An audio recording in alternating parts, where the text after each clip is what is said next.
सुम्मी आती।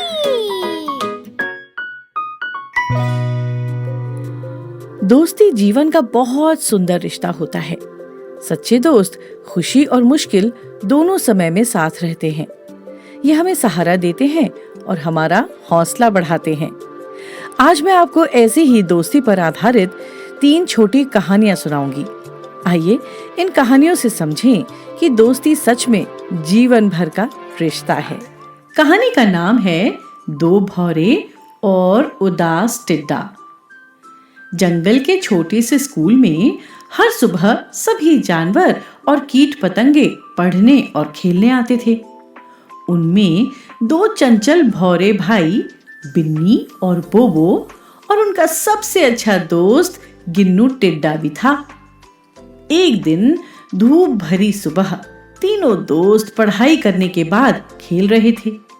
गिन्नू बड़े उत्साह से एक गीत गा रहा था जो उसने अभी अभी सीखा था, लेकिन बिन्नी और बोबो ने उसका गीत ध्यान से सुनने के बजाय जल्दबाजी में कह दिया, गिन्नू गाना बंद करो, तुम बहुत बेवकूफ लग रहे हो। ये सुनकर गिन्नू का चेहरा उतर गया, उसकी मुस्कान गायब हो गई और वो बिना कुछ कहे चुपचाप उछलकर चला गया। पहले तो बिन्नी और बोबो को बड़ी हंसी आई, लेकिन जब गिन्नू दोपहर के खाने तक वापस नहीं आया तो उन्हें चिंता होने लगी। शाम को जब वो घर पहुंचे तो उनकी माँ ने उनके उदास चेहरे देखकर पूछा कि क्या हुआ। सब सुनकर माँ ने सख्ती से कहा, बिन्नी, बोबो, शब्द भी डंडे और पत्थरों जितना चोट पहुंचा सकते हैं। अपने दोस्तों का मजाक उड़ाना बहुत बुरी बात है। जाओ गिन्नू को ढूंढो और उससे माफी मांगो। जब तक वो माफ न करे घर वापस मत आना। बिन्नी और बोबो ने शर्म से सिर झुका लिया और गिन्नू को खोजने निकल पड़े। सबसे पहले वो फ्रेडी मेंढक के तालाब के पास पहुंचे। फ्रेडी, क्या तुमने गिन्नू टिड्डा देखा है? हाँ, वो यहाँ से गुजरा था, बहुत उदास लग रहा था। नदी के किनारे ऊंची घास में जाकर देखो। फिर उन्होंने 2 पीली तितलियों से पूछा, क्या तुमने गिन्नू को देखा है? बोबो ने विनती की। वो थोड़ी देर पत्ते के नीचे आराम कर रहा था, लेकिन हमने जब उसे बुलाया तो वो आगे कूदकर कहीं चला गया, तितलियों ने कहा। इसके बाद बिन्नी और बोबो जंगल के पक्षियों से मिले। प्यारे पक्षियों, क्या तुम्हें पता है हमारा दोस्त कहाँ गया? पक्षियों ने चहचहाते हुए कहा, वो थोड़ी देर उस डाल पर बैठा था, लेकिन बहुत उदास लग रहा था।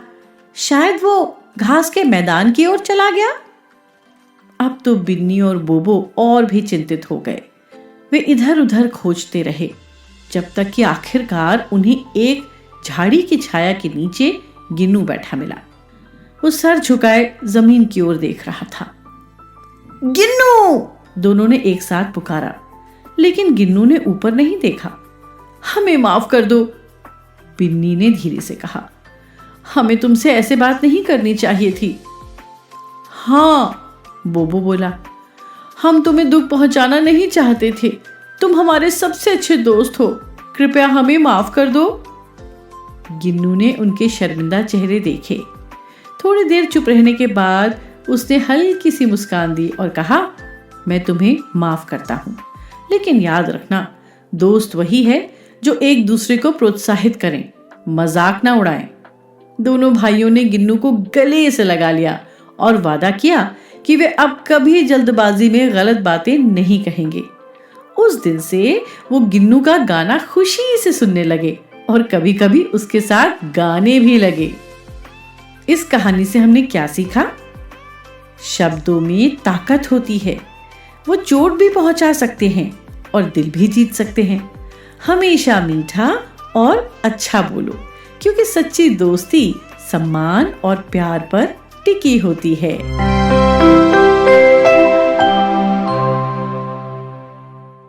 सुमी आंटी लेकर आई है आपके लिए एक कहानी जिसका नाम है दुखी पेड़। घने हरे जंगल में एक लंबा और मजबूत पेड़ था। उसकी शाखाएं दूर दूर तक फैली थी। पत्तियां हवा में झूमती थीं और जड़ें मजबूती से धरती को थामे हुई थीं। बाहर से देखने पर वो दुनिया का सबसे खुश पेड़ लगता था, लेकिन भीतर से वो बहुत दुखी था।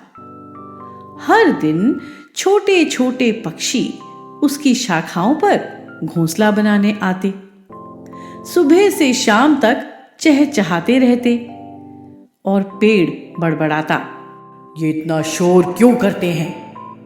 गिलहरियां उस पेड़ के तने पर ऊपर नीचे दौड़ती, अपने मेवे छुपाती और एक दूसरे को पकड़ती। पेड़ शिकायत करता, ये मेरी छाल को खरोंच देती हैं, मुझे चैन नहीं मिलता।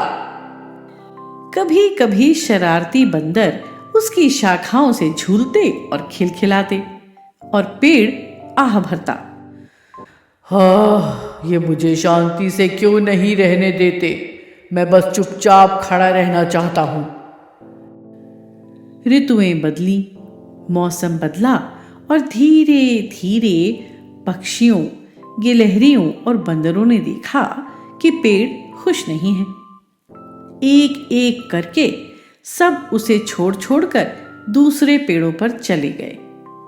अब कभी चहल पहल से भरा पेड़ बिल्कुल अकेला रह गया।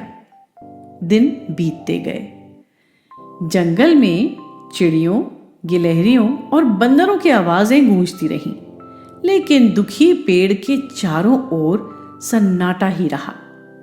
न पक्षियों के गीत, न गिलहरियों की चटर पटर, न बंदरों की मस्ती। एक रात हल्की हवा ने पेड़ से कहा, देखो पेड़, क्या तुम समझते नहीं? जीवन की खुशी बांटने में है। पक्षी, गिलहरियां और बंदर तुम्हारा साथ देते थे और तुम्हें खुशी देते थे। उनकी खुशी ही तुम्हारी असली खुशी थी। अब जब वो चले गए हैं, तुम खाली महसूस कर रहे हो। पेड़ को अपनी गलती का एहसास हुआ। उसने अपने दोस्तों को कोई इंपॉर्टेंस नहीं दी थी। उसे उनके गीत, उनकी मस्ती, यहां तक कि उनका शोर भी याद आने लगा और वो मन ही मन उनके वापस आ जाने की प्रार्थना करने लगा।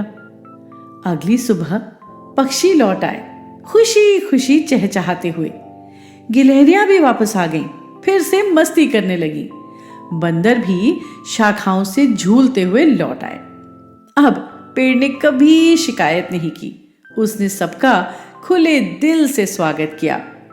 अब पेड़ ने समझ लिया, सच्ची खुशी अकेले रहने में नहीं, बल्कि दूसरों के साथ बांटने में है।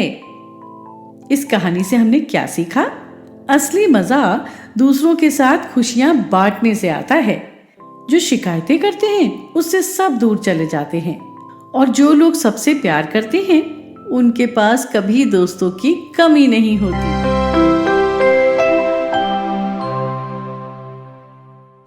सुमी आंटी फिर से आपके लिए लाई है एक पंचतंत्र की कहानी।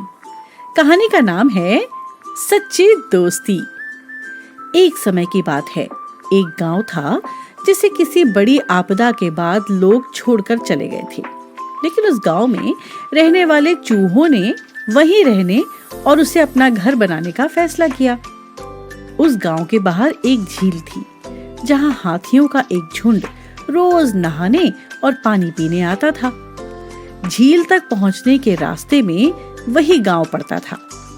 चलते समय हाथियों के पैरों तले कई चूहे कुचल जाते थे। ये देखकर चूहों के राजा ने हाथियों से मिलने का निर्णय लिया। उसने हाथियों के राजा से कहा, प्यारे हाथियों, जब आप इस गांव से होकर जाते हैं तो कई चूहे कुचल जाते हैं। अगर आप अपना रास्ता बदल लें तो हम आपके बहुत आभारी होंगे। जब कभी भी आपको हमारी जरूरत पड़ेगी, हम जरूर आपकी मदद करेंगे। हाथियों का राजा हंस पड़ा और बोला, हा हा हा हा, हम इतने बड़े हाथी हैं, तुम जैसे छोटे चूहे हमारी क्या मदद कर सकते हैं? फिर भी हम तुम्हारी प्रार्थना मानकर अपना रास्ता बदल लेंगे। कुछ दिनों बाद हाथी शिकारी द्वारा बिछाए गए जाल में फंस गए। वे बहुत कोशिश करने लगे, लेकिन जाल से निकल नहीं पाए। तब हाथियों के राजा को चूहों के राजा से किया गया वादा याद आया।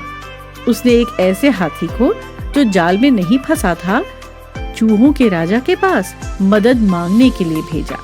थोड़ी ही देर में सारे चूहे आ गए और अपने नुकीले दांतों से जाल कुतरने लगे।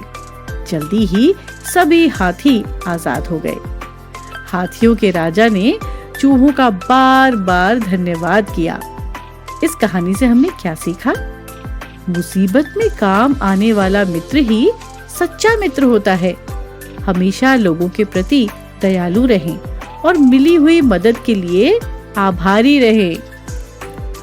फिर से मिलेंगे एक और ऐसी ही कहानी के साथ जल्दी ही। इस चैनल को सब्सक्राइब करना मत भूलना, ठीक है? Tata. Thank you for watching. Subscribe to this channel for more stories.